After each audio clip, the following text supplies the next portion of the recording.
name is Yazeed Kamaldien and I'm originally from District 6, Hanover Street. This is where I grew up, on the same spot where I had my childhood and where I became a teenager. And this is the place where I moved to from Bontiville from here. This is now called Keizergracht Street. This used to be the main road in District 6, Hanover Street. Our building used to be this side. Opposite us was the Star Bioscope. I remember as a kid when the Star Bioscope caught fire and it burned down. Next to us was the fish market right here. The boards was there. Further along the road of Hanover Street, there was a bus stop. On the bus stop stayed net blankers, Europeans only. But we didn't care because that bus stop belonged to us as kids. We used to sit on there. As the bus came up the road here in District 6, we could get in. Whites were in front. The colours was right at the back or on top. Next to us, we had the fish market. As a kid, I used to jump on that fish market. Once they closed it, and then around the corner, we had the washboards. The Flory used to be there. That's the lady used to shout, 15 minutes is done. You people had to get done. We only paid 5 cents to use that baths to shower. Great memories. As kids, in summer nights, we used to sleep on our balcony. Up here, we woke up with the birds in the morning. We could look into Table Mountain, clear blue skies, down to the harbour. We get ready after breakfast, we're off to Trafalgar swimming baths. Coming home, we used to buy the achadite. I don't know if the kids knew about achadites. It was bologna with bread and a lot of acha on. We only paid about 2 cents or 5 cents. We all used to club together. Beautiful, lovely memories.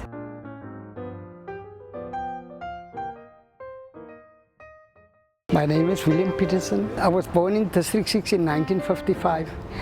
We stayed here until 1980, until we were forcibly removed out of here. Very, very sad.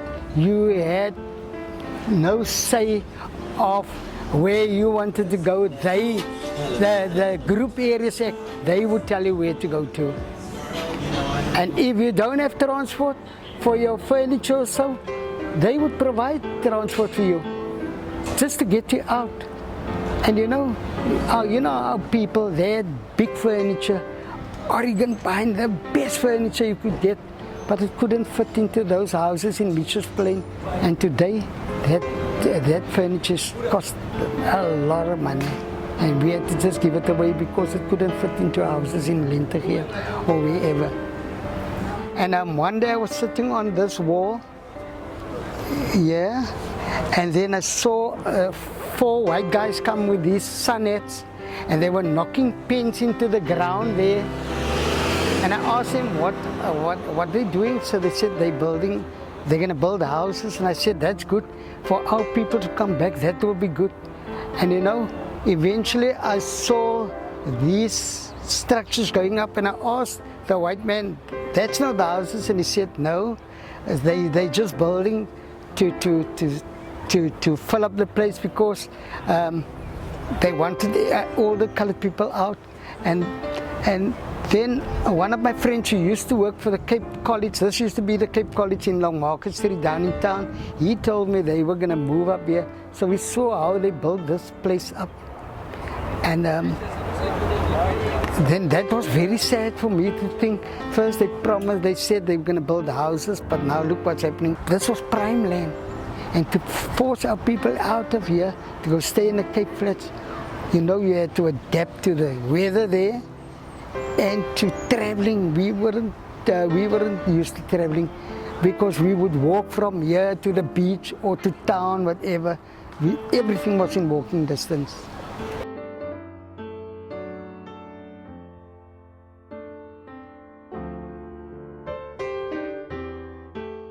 I was about 6 years old when we moved, when we were forcibly removed out of District 6, and we were just blessed that our parents could manage to raise the deposit to buy a house in Boerkaap.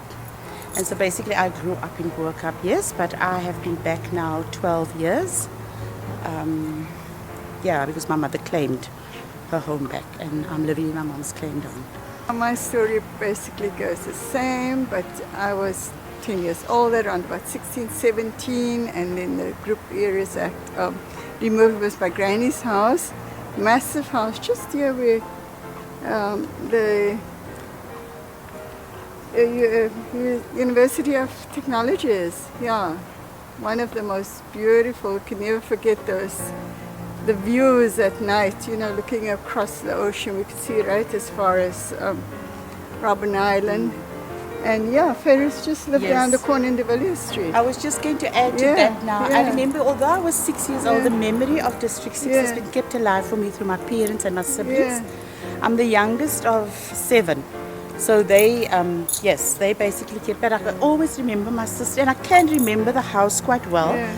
The back balcony used to look out onto the, what is now the waterfront and everything. And the front was the Table Mountain. The view of the mountain constantly, We heard of the restitution process, and my mom claimed she was already going on to, into her late 80s at the time. So that's how come. It was very sad, the fact that my mom never got to live here, because I think when they handed the keys, there was a time she was already weak and sick and she passed on just at the time. So, yeah. With my mom's case, she had Alzheimer's. By the time we got the house, and I always used to make dua and pray and say, Ya Allah, please, the day when she gets the key, I would like her to have some sort of knowledge that it has happened. And believe you me, as they gave her the key, she struggled a bit to open the door, and they took the key from her and they opened the door, and as she walked in, she walked in and she looked around and she said, Alhamdulillah, praise God, this is what I've been waiting for. And just after that, she just sort of snapped again.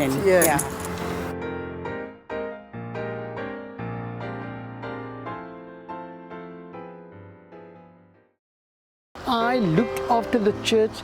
I would sometimes sleep in church because there was nothing here. It's here where I became an altar boy. Also sang in a choir up there and became a lay minister in this church.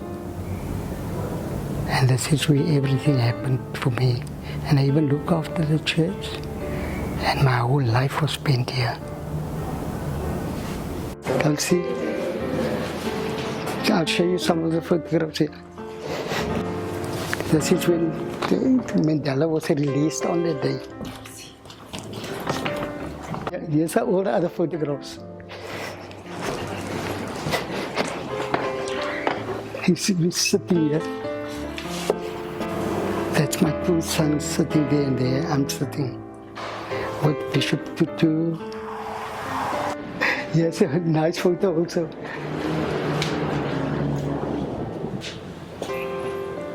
And this is my 1 son. Here, next to the church used to Noah from the District 6 Museum. They would stay here. I think it's his mother that made kusistas, and we would first buy a kusistas before we go into church on a Sunday morning. And this is how we connected, everybody connected. And we knew everybody, and their people cared for us. The mother, the elderly people cared for our children. They took us as their own children. And we had very respect for elderly people. Everybody was ma, or pa, or uncle, or auntie. I think you should ask these kids, do they know about this site that they're studying on? Excuse me, ladies. This site, this building, the year we're studying at, do you know what did, who lived here before? What was it before? Wasn't it? Apparently there was a grave site or something. I'm not sure. No, it used to be District 6, used to be houses here. Oh. I come from here. Oh. Yes. That's nice to know. You students won't know. You ladies won't know. Hey, you don't know the significance of this place. Oh, you probably weren't born even then. No, you're freeborns. You're the freeborns. You wouldn't know. I'm sure you wouldn't know. Do you guys know what was here before they built this campus? Yes. What was here? Where the community calls District 6. She knows! High five! Excellent! Excellent! Excellent! Excellent!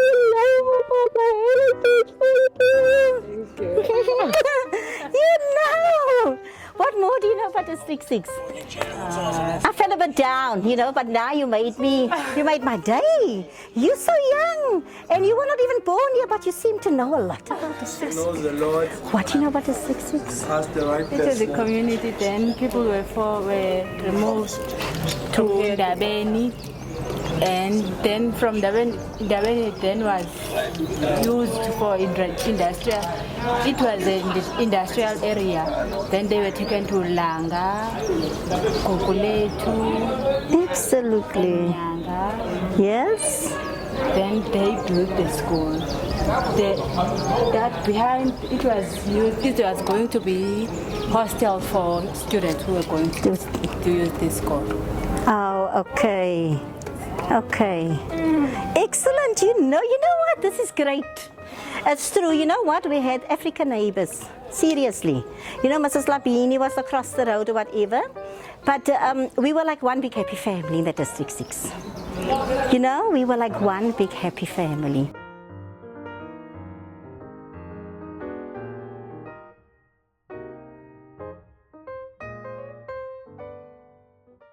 This area used to be the Star Bioscope, and as kids, when we went to this church, we would on a Wednesday we would run out of church and go to the Bioscope. Now we had a priest, Father John da Costa, who was very strict, and he would just come and fetch us out of the Bioscope to go to church. If you wanted to be a star singer, you had to come pass out at this Bioscope. If you didn't pass out here, you couldn't become a singer. So here, the audience would judge. Although the audience couldn't read music, but listening, they could judge who goes through to the finals, who becomes a celebrity. So people like Tally Peterson, all those big names, the so-called in our people, the colored people that got big names out there, they passed out here. This was the main Bioscope. Because in other Bioscopes, it didn't happen like it happened here. This is where the gangs sat. Every gang had its own territory in a Bioscope. And guess what? No fighting. Everybody was... Fighting happened outside, not in the Bioscope. But here, I tell you, if you had to sing a false note here, you will hear the famous words of the colored people, "Yo Masa." It was like the artscape. This was our artscape. Just opposite there, that used to be the Moravian school there. Now I used to attend that school. Guess what? It was a church school. Half of the children were Muslims. And everybody was just like I said, was just a family. There was, but the people weren't divided, they were a close family.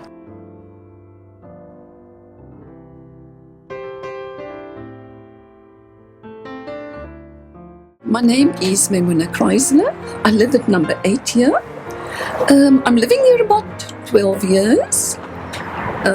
In terms of the Restitution Act, this was my dad's home, and accordingly, as he passed over, I was given the house. I am now about 71 years of age, and if I think back and look back, it was and is for me the most traumatic experience. Having been thrown out of District 6, I was doing my matric, you can't believe it. I was writing exams for my future. That's why I'm saying, it was one of the most terriblest experience. Being thrown out, and the way they did it, also these Afrikaner men that would just came and bash the door open and take the furniture and put it on the pavement and things like this. And we then got moved to Silvertown, and the family was so unhappy that my dad then bought a home in Belgravia Estate, and that is where they live. And until later on, came back here. But then, of course, then I left the country to get healed and to become again wholesome and to come back. And because this is the hardest phase now, to build up the country. But instead of it being the most joyous and wonderful thing for me, in terms of my life experience here, it was becoming the most saddest thing, because these homes are supposed to be the most beautiful homes that should have been for the people that have gone through one of these most traumatic experiences in their lives. And I'm speaking for myself. The quality of the homes, if you look outside, the walls are waterlogged. You cannot get it complete. Nothing is holding to health standards, norms and standards. And in terms of my background and where I'm coming from, and working for the health department in public health, this needs much to be desired because it does not hold to principles. And the whole thing here, it is, what do you call it, immoral. It is so immoral. It should have been restorative justice. It does not restore anything. People's dignities is attacked again now. And justice, what kind of justice is this? There is no justice here. And if you go to Land Affairs and if you go to some of the entities, the trust body who was in charge, and you go and ask them to help you to fix this and to do that, they're just not interested. You are running around for the last 12 years. I'm running around.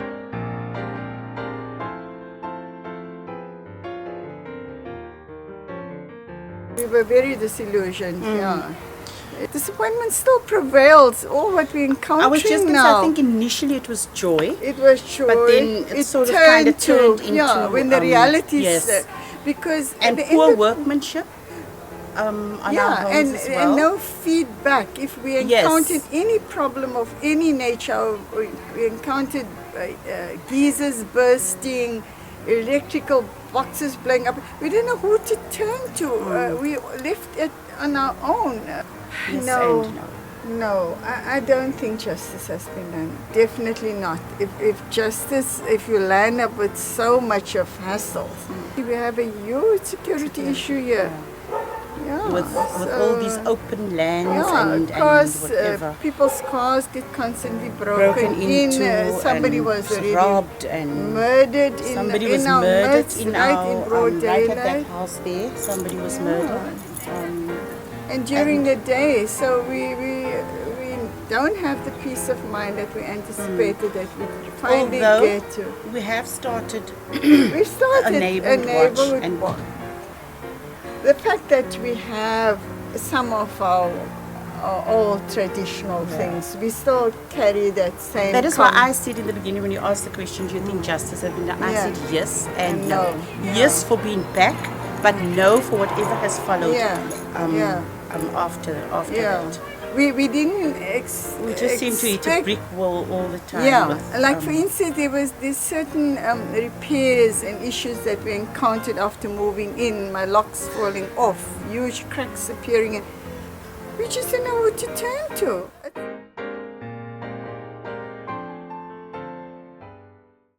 My name is Susan Lewis. Formerly lived at 183 Caledon Street. And we are now living at number 8 Rutgers Street. And when we were forcibly removed, we moved to Hanover Park, spent 35 years in Hanover Park. And now we're back here, so yesterday it will be 12 years that we're back into my beloved District 6. And I was especially charmed for my mom's sake. You know, my mom died in 2010 at the age of 99 years and 3 months. So for her to have been back, she at least spent 5 years here. And glorious, she enjoyed every minute of it. To be back in the beloved District 6. And for the first time in her whole life, she had a room to herself, you know. And she used to go out at wherever she went out for the day or whatever, she'd come back and then she'd say, dankie Here, you know, always that. And to me, that meant a lot. You know, just to see her being happy and satisfied to be back in the area. Now coming back to say we welcomed it. You know, it was good to be back, but it wasn't the same as living as it was when living here previously, because completely different crowd. But what I maintain is, if you speak to people, you have a conversation, always somewhere somebody knew somebody's cousin or aunt or whatever. So that there's that bond then. You know, to say we were thrown into the different parts of the Cape Flats, scattered. And what became a thing with me was to, whenever I used to get the Argus or the Cape Times newspaper, I turned to the death column just to check and see who is still around. So and moving to Hanover Park, it was an absolute wasteland, you know, just desolate place. And coming from a built-up area, I mean, it took us 5 minutes to walk to town, 10 minutes to get to work. And then now you had to take a taxi and a bus and a taxi to get to where you wanted to be.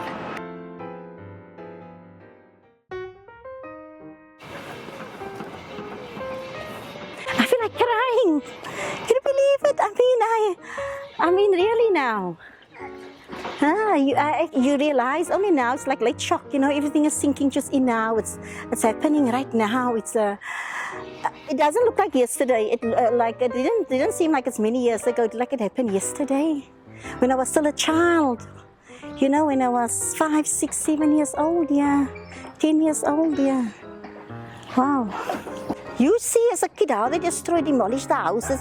You are actually wondering because your mother told you you're going to move. Your daddy tell you you're not going to stay long in District 6. But you don't know when. You know, because they were the adults, we were the kids.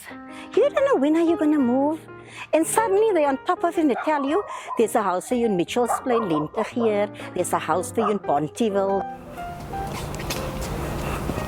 I can't believe this there's so much buildings here. This used to be houses on both sides. Families living here. Happy families, happy kids playing here in the roads. Especially the summer days like this. No child was in the house. Everybody was playing games. This is walking around here and seeing this big campus. This is awkward walking around here. It's actually sad.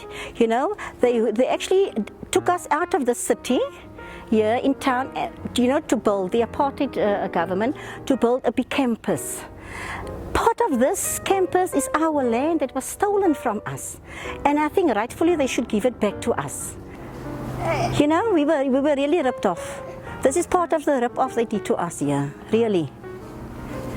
I'm not really impressed with this, you know what I mean? Because this was really where families were, part of our heritage, part of us. I think that we were really robbed. I think this land, this campus shouldn't have been here. I think they should, when they threw us out and the new government the democratic government come into democracy 1994, they should have really considered closing this campus maybe and put it in like the flats used to be, the Bloomer flats, and the people made this flats for the people of Cape Town to come and live here again. They shouldn't have done this in the first place. They should have let the people who used to live here come back here and made it in flats for them. I think this should have been a great idea, really. I don't think there should have been a campus, really. The government should have really thought about it, and I think they should still think about it.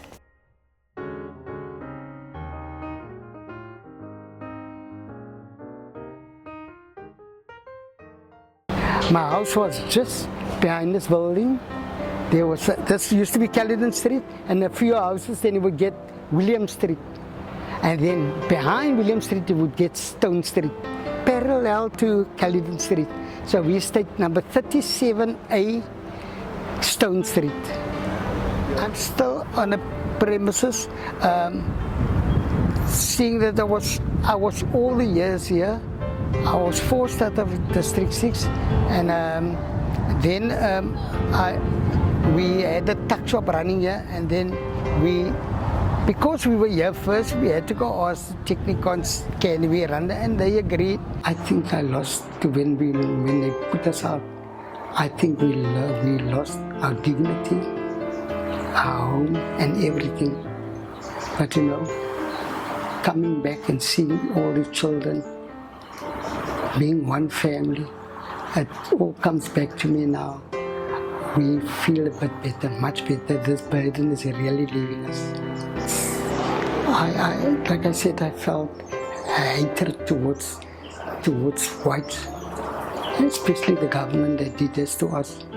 But as a member of it, as a Christian, I had to change because we had to forgive. Because if we don't forgive, God won't forgive us.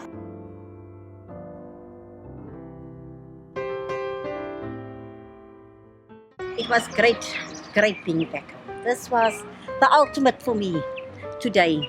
To walk where my house used to be, my mom's house used to be, the schools I attend, the church I've been to, my granny's house. It was a highlight. My grandfather's house. It was highlights. This is really great. This is what I call home. Hier was Bolla Moffie en hier was Bernie Moffie. Bernie het allemaal sy harias so posh gemaakt met die Abdu-styles. En as hulle gegeil het, as ek wil 'n Nancy Viti, ek heste julle geil. Of hulle kom 'n smart guy en as hulle, o, kyk die Oula bag. As ek Nancy Oula's Olive. Oh my word. Heste means luister. Fiti means fitna. Gail means praat. Olive means a nice looking guy. And a bag means a boyfriend or a guy. Carla's bag. Oh, the bag is Olive. Nancy Fiti. Nancy means nee. Nancy Fiti. What means jy girl? Hester Jaima. Olive.